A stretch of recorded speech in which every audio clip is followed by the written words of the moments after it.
Locust invasion in parts of Africa has become a big concern. For more on what needs to be done, we are joined from Addis Ababa by Dr. Stephen Njoka.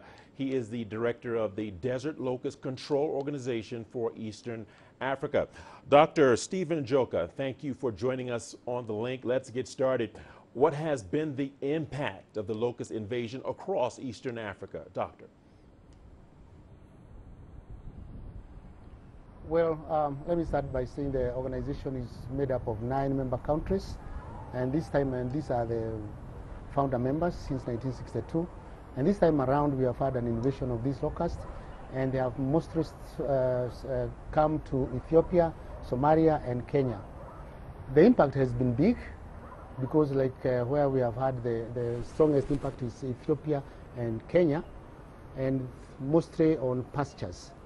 Because like in the northern Kenya, where we had some northern counties of Kenya attacked by the locust, most of those are pastoral areas, and the pastures have been destroyed reasonably by the locusts.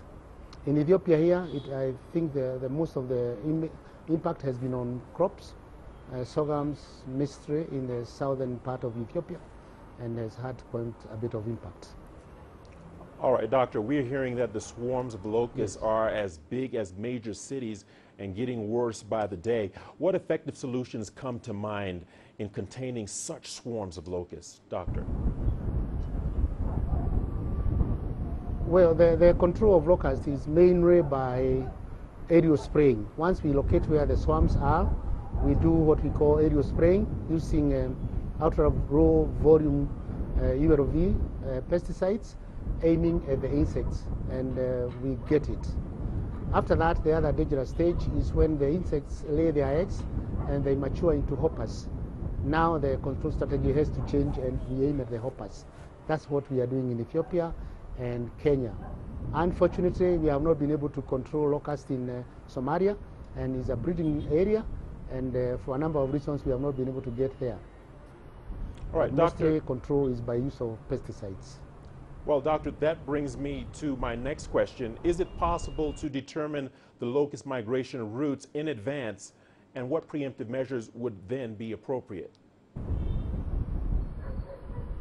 Yes, it is possible to migrate, to tell the route. Like this ones now came from Somalia, Yemen, and mostly the insects follow the food chain, the food route.